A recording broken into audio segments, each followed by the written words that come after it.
Morning students, मेरा नाम है प्रतीक खंडेलवाल।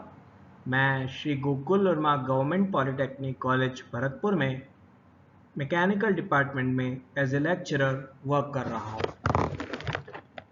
आज जो हमारा टॉपिक है introduction to Indian boiler act 1923, ये जो कि आपकी सब्जेक्ट ME 208 में थर्मोडायनेमिक्स एंड आईसी इंजन्स में 5th चैप्टर है। आज इस टॉपिक के अंदर हम लोग जो आपका इंडियन बॉयलर एक्ट 1923 है उसके एक इंट्रोडक्शन आपको दूंगा। मैं बेसिकली एक ओवरव्यू आपको दूंगा कि उस लॉ में क्या है और किन किन चीज़ों के लिए लॉ उसमें बनाया हुआ है, वो सारी चीज़ें हम इसमें डिस्कस करेंगे। तो स्टार्ट करता हूँ मैं आज का लेक्चर। सबसे पहले आपको एक इंट्रोडक्शन, इंडियन बॉयलर एक्ट 1923 क्या है। एन एक्ट टू कंसोलिडेट, एक मिनट में point, an act to consolidate and amend the law relating to the steam boilers. Mainly जो हमारा क्या है, ये लॉ किसके लिए बना था, इसमें laws different type of laws बनाने के लिए, किसमें, स्टीम बॉयलर से related, where it is expanded to consolidate and amend the law relating to the steam boilers। तो बेसिकली आपको इस लैंग्वेज पे नहीं जाना है, मैं जो आपको बता रहा हूँ वो समझिए कि ऑल ओवर इंडिया में जितनी भी जगह बॉयलर्स यूज हो रहे हैं उन सभी बॉयलर्स या बॉयलर्स के कुछ कंपोनेंट्स, पार्ट्स, एक्सेसरीज, इन सब से रिलेटेड कोई भी लॉ, अगर कोई भी नियम वगैरह बनेगा तो वो इसके अकॉर्डिंग बनेगा। तो इसीलिए इंडियन बॉयलर एक्ट इसे हम लोग बोलते हैं और ये 1923 में आया था। आप ध्यान रखिए, कभी बार ऑब्जेक्टिव क्वेश्चंस में आपसे ये क्वेश्चन पूछा जा सकता है। तो अब हम आगे बात करेंगे कि इसमें जो मेन डेफिनेशन है उनकी, जो सेकंड स्लाइड है। अब इंडियन बॉयलर एक्ट में क्या कहा गया था, पहले तो मैंने आपको बता दिया कि ये इंडिया में वैलिड है ऑल ओवर, केवल जम्मू एंड कश्मीर में इसकी वैलिडिटी नहीं है और सब जगह अभी इसकी वैलिडिटी है। और जो बेसिकली ये था स्टीम बॉयलर से रिलेटेड था। अब कुछ डेफिनेशन दी है वहाँ से उस एक्ट में, तो उन डेफिनेशंस को हम लोग एक बार देख रहे हैं और इन्हीं डेफिनेशंस बेसिकली ये बॉयलर एक्सेसरीज की हैं, तो इससे आपको पता भी चल जाएगा कि बॉयलर में कौन कौन सी एक्सेसरीज इसमें यूज हो रही है।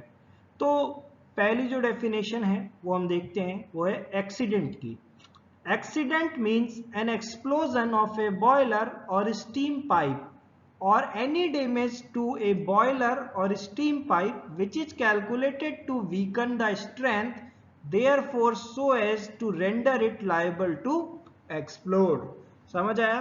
एक एक्सीडेंट जो वर्ड है उसकी क्या से डिफाइन किया गया है, उसको बोला गया है कि या तो एक्सप्लोजन हो, सीधे ही बॉयलर या स्टीम पाइप एक्सप्लोड कर जाए, या फिर ऐसा कोई डैमेज हो जाए कि जो वो इसकी स्ट्रेंथ को कम करने के आपको दिखा रहा हो कि इससे ये एक्सप्लोड होने की कंडीशन तक आ सकता है, तो वो जो टर्म होगी उसे हम लोग एक्सीडेंट कहेंगे। तो ये इसके अकॉर्डिंग बताया गया है। उसके बाद है बॉयलर। एक बॉयलर को कैसे डिफाइन किया गया है, boiler means any closed vessel exceeding 22.75 liters in capacity which is used expressly for generating steam under pressure and includes any mounting or other fitting attached to such vessel which is wholly or partially under pressure when is shut off। तो ये एक बड़ी definition आपको दी गई है। देखिए कई बार आपके क्वेश्चन भी आ चुका है आपके लास्ट ईयर में कि according to Indian boiler act define the boiler, तो वहां पे आपको एग्जैक्टली यही डेफिनेशन जानी पड़ेगी और किसी की भी आपसे वो पूछ सकता है, तो इसलिए आपको ये डेफिनेशंस ध्यान रखनी है एग्जैक्टली वर्ड्स में। तो क्या है, एक बार मैं आपको समझा देता हूं। Boiler means any closed vessel exceeding 22.7 litre in capacity. कोई भी एक क्लोज्ड वेसल जिसकी कैपेसिटी 22.75 लीटर से ज्यादा है, which is used expressly for generating steam, जिसका यूज कहां किया जा रहा है, स्टीम जनरेशन में, स्टीम भाप को बनाने में उसका यूज किया जा रहा है। अंडर प्रेशर, सबसे मेन बात, एंड इंक्लूड्स एनी माउंटिंग, इसके अलावा कोई भी माउंटिंग इंक्लूड कर रहा है, और other fitting attached to such vessel, और वो सब क्या रहेंगे, होली या पार्शियली अंडर प्रेशर रहेंगे जब ये बंद भी होगा। तो ये बॉयलर की डेफिनेशन दी गई है सिंपली, 22.75 लीटर से ज़्यादा होना चाहिए उसका आपका कैपेसिटी, अंडर प्रेशर होना चाहिए, और वो भाप बनाने या स्टीम जनरेशन के काम आना चाहिए। Next, economiser. Economizer means any part of a feed pipe that is wholly or partially exposed to the action of flue gases for the purpose of recovery of waste heat। देखिए economiser क्या होता है, basically आपको ये पता होगा, economiser जो होता है वो जो फीड वाटर होता है उसको गर्म करने के काम आता है। बेसिकली जो हमारा बॉयलर के अंदर का एक सब पार्ट है ये इकोनोमाइजर, इसमें क्या होता है कि जो फीड वाटर कंडेंसर से आता है उसे हम गर्म करके स्टीम में कन्वर्ट करते हैं। तो ये सबसे पहला पार्ट होता है जहाँ पे वो गर्म होता है। टोटली हम लोग नहीं कह सकते हैं कि वो स्टीम में कन्वर्ट हो गया है, लेकिन वो यहाँ पे गर्म तो होता है।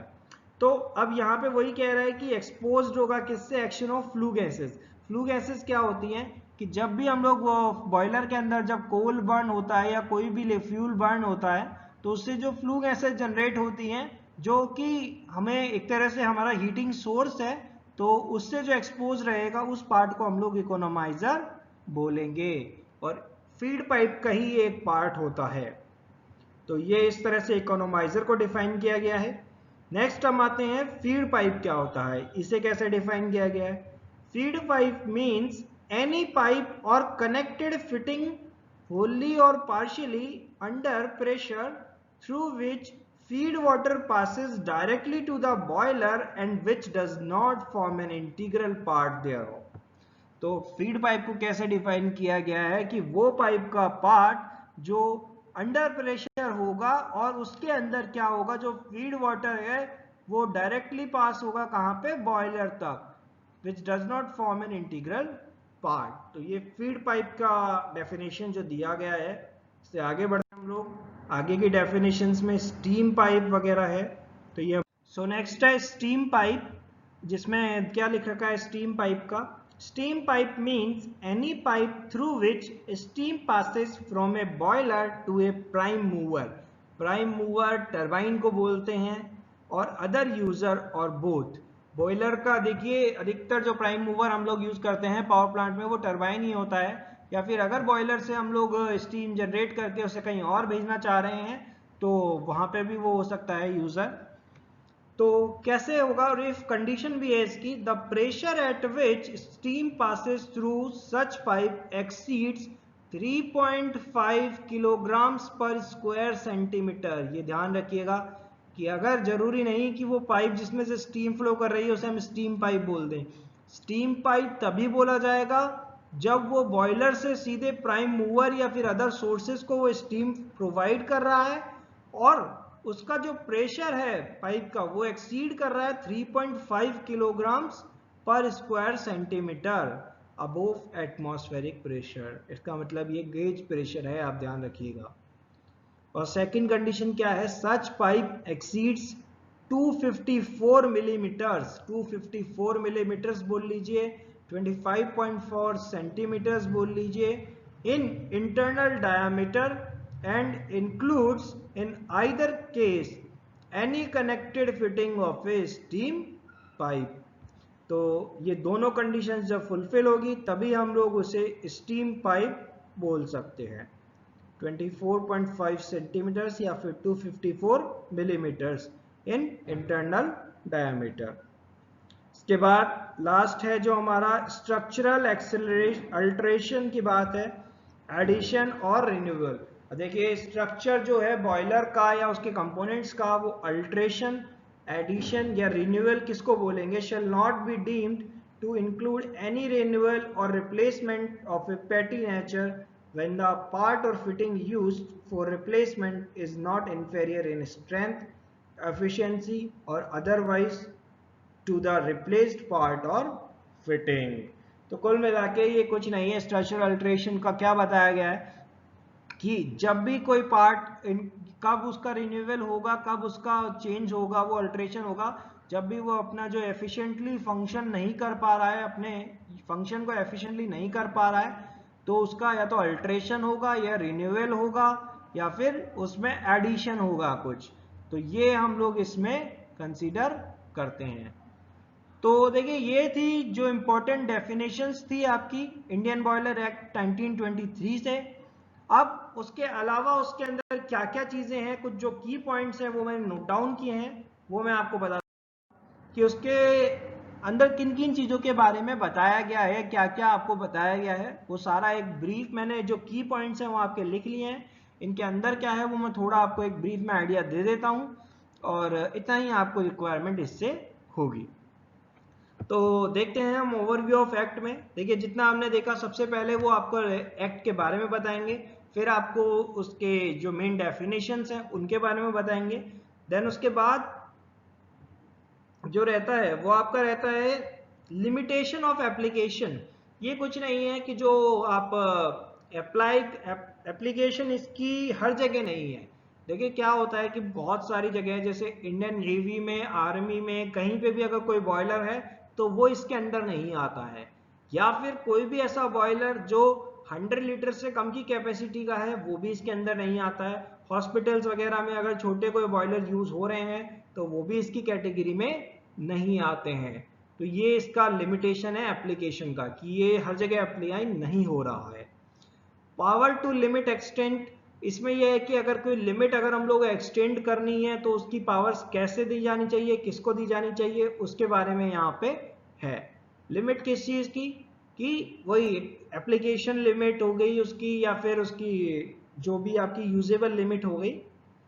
इसके बाद नेक्स्ट पॉइंट में आपको बताया गया है chief inspector, deputy chief inspector और इंस्पेक्टर्स। देखिए अब एक सिस्टम अगर बनाया गया है तो इस सिस्टम में ऑफिसर्स भी होंगे जो इसे रेगुलेट करेंगे, जो इससे इजीली मेंटेन करेंगे। तो उसी के लिए एक हायरार्की बनाई गई है जिसमें सबसे ऊपर होता है चीफ इंस्पेक्टर, फिर उसके अंडर में डिप्टी चीफ इंस्पेक्टर्स आते हैं और उन सब के अंडर में इंस्पेक्टर्स आते हैं। तो इस तरह से इनका सिस्टम चलता है। हाँ, तो उसके बाद जो उसमें दिया हुआ है वो दिया हुआ है prohibition of use of unregistered और अनसर्टिफाइड बॉयलर्स। तो इसमें बेसिकली नाम से ही क्लियर है कि आपको जो भी अनरजिस्टर्ड या अनसर्टिफाइड बॉयलर्स हैं उनका आपको यूज जो भी है प्रोहिबिटेड है, मतलब आप उन्हें यूज नहीं कर सकते, मना है। तो इससे रिलेटेड जो भी रूल्स एंड रेगुलेशंस हैं वो इसके अंदर आपको बता रखे हैं।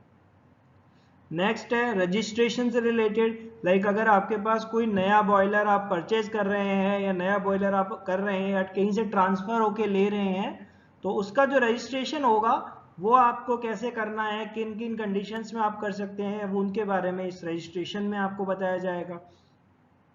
देन रिन्यूअल ऑफ सर्टिफिकेट, मान लीजिए आपने सर्टिफिकेट लिया है 1 साल का, 10 साल का, 5 साल का, जो भी है, तो अगर उसका एक्सपायर्ड हो जाता है वो, तो उसको रिन्यूअल जैसे किस कंडीशंस में कराना होता है, कैसे उसका प्रोसीजर रहता है, वो सारा आपको रिन्यूअल ऑफ सर्टिफिकेट में बताया जाएगा। देन प्रोविजनल ऑर्डर्स, लाइक मान लीजिए किसी का सर्टिफिकेट एक्सपायर हो गया है या फिर किसी ने नया परचेज किया है और अभी एक परमानेंट सर्टिफिकेट नहीं बन पा रहा है, तो वो कुछ प्रोविजनल ऑर्डर्स या प्रोविजनल सर्टिफिकेट निकाल देते हैं। तो वो सब की डिटेल जो है वो इसमें प्रोविजनल ऑर्डर्स में आती है।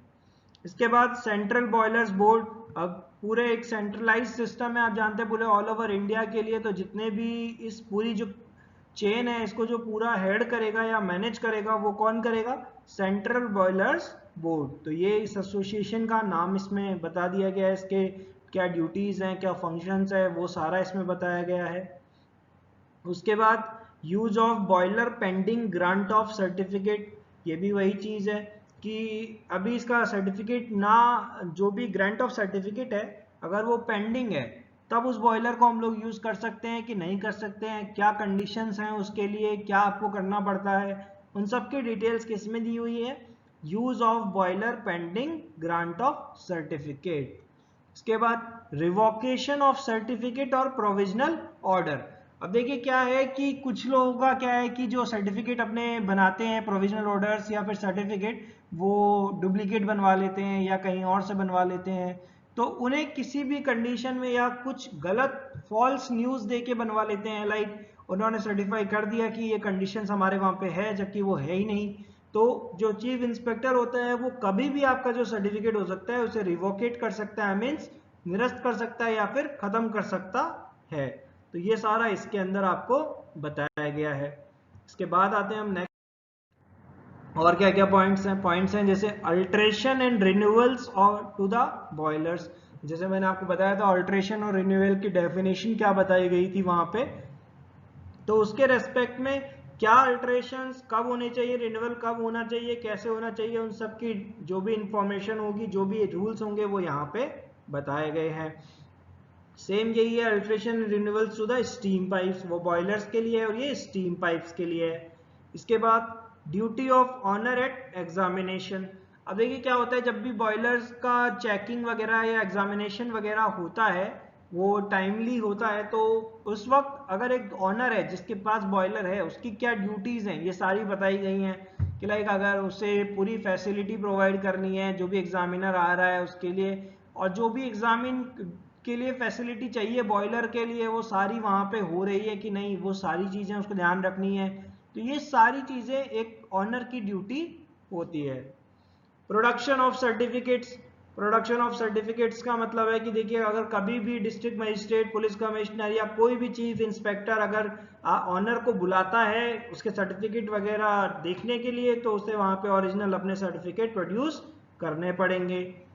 ट्रांसफर ऑफ सर्टिफिकेट के अंदर क्या आता है, लाइक आज आपने अपना बॉयलर किसी को बेच दिया है या आपने किसी से परचेज किया है, तो जो भी आप कर रहे हैं उससे रिलेटेड जो सर्टिफिकेट बना हुआ है उस बॉयलर का, लाइक मान लीजिए बॉयलर का सर्टिफिकेट तो 5 साल का बना हुआ है, आपने उसे 2 साल बाद ही आपने बेच दिया, तो वो सर्टिफिकेट जो है उसका जो ऑनर है वो चेंज उसमें होना चाहिए, तो वो जो होगा ट्रांसफर ऑफ सर्टिफिकेट। इसके बाद powers of entry, powers of entry के बारे में बताया गया है कि चीफ इंस्पेक्टर या फिर इंस्पेक्टर जो उस एरिया का रहता है वो कभी भी आपके बॉयलर्स की एग्जामिनेशन के लिए कभी भी आ सकता है, तो उसके लिए आपकी एंट्री वहां पे रहेगी। इसके बाद penalties for the illegal use of boiler, अगर कोई भी इलीगल यूज कर रहा है बॉयलर का जो भी उसके इस एक्ट के रूल्स के अकॉर्डिंग नहीं कर रहा है तो उसके लिए क्या पेनल्टीज है वो सारी यहाँ पर डिसाइड की गई हैं। इसके बाद रिपोर्ट ऑफ एक्सीडेंट्स, अब एक्सीडेंट का मीनिंग भी हमने देखा था इसके अंदर, तो उसके अकॉर्डिंग अगर कोई भी एक्सीडेंटल चीज होती है तो उसकी रिपोर्ट आपको अपने इंस्पेक्टर या उस एरिया के चीफ इंस्पेक्टर को आपको पहुंचानी पड़ती है। सबसे पहले कोई भी अगर एक्सीडेंट होता है तो 24 घंटे के अंदर वहां पे ऑनर आएगा और वो ऑनर की रिस्पॉन्सिबिलिटी है कि वो वहां पे इंस्पेक्टर को रिपोर्ट करे इसका, और फिर देन इंस्पेक्टर आगे रिपोर्ट करेगा। तो इस तरह से देखिए इंडियन बॉयलर एक्ट में काफ़ी वास्ट चीज़ें हैं। तो हम लोगों ने जो मेन पॉइंट्स थे, की पॉइंट्स थे, मैंने आपको सारे बता दिए हैं कि इसके अंदर क्या क्या है, और आपका टॉपिक भी इतना ही था, introduction to act.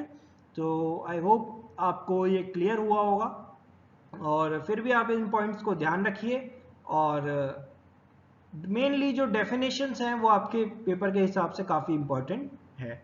Thank you students for today's lecture.